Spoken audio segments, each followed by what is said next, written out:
మనకు వస్తున్నటువంటి రిపోర్ట్స్ అయితే చెప్తున్నాయి. దీనికి తగ్గట్టే ఎందుకంటే ఏపీలో కూటమి వచ్చింది, మొత్తం బీజేపీ, జనసేన, టీడీపీ కూటమిగా వచ్చినాయి.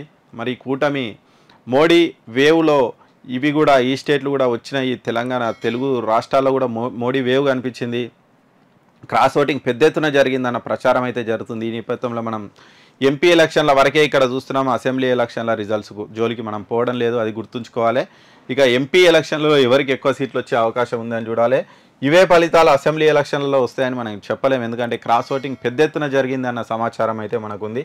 ఈ నేపథ్యంలో చూస్తే ఇక్కడ ఏపీలో చూడండి ఉన్నటువంటి 25 సీట్లలో ఎన్డీఏ 18 సీట్లు గెలుచుకోబోతుంది అని చెప్తున్నాయి ఈ సర్వే రిపోర్ట్లు. ఈ 18 సీట్లలో టీడీపీకి 13 సీట్లు, బీజేపీకి 3 సీట్లు, జనసేన పార్టీకి 2 సీట్లు రాబోతున్నాయి అని చెప్తుంది ఈ సర్వే. వైసీపీ 7 సీట్లకు పరిమితం కాబోతుంది. లాస్ట్ టైం క్లీన్ స్వీప్ చేసినటువంటి వైసీపీ పరిస్థితి చూసినాం, ఈసారి మాత్రం 7 సీట్లకే వైసీపీ పరిమితం కాబోతుంది అని చెప్తుంది మన సర్వే. ఏపీలో చాలా పరిస్థితులు ఇక్కడ ఎఫెక్ట్ చూపించినాయి.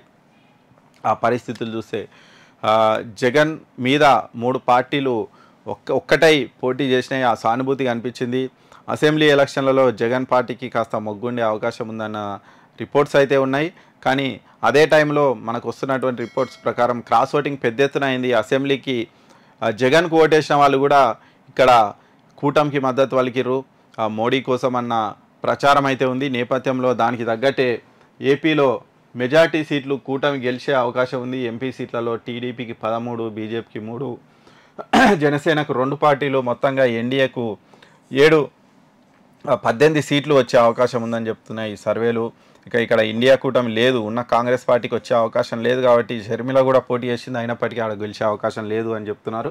ఇక వైసీపీకి 7 సీట్లు వచ్చే అవకాశం ఉందని చెప్తున్నాయి ఈ సర్వేలు. నిజంగా ఇవే రిజల్ట్స్ అసెంబ్లీ ఎలక్షన్లకు ఉండొచ్చు, లేకపోవచ్చు, ఎందుకంటే క్రాస్ ఓటింగ్ వల్ల అక్కడ సీట్ల సంఖ్య మారే అవకాశం అయితే ఉంది.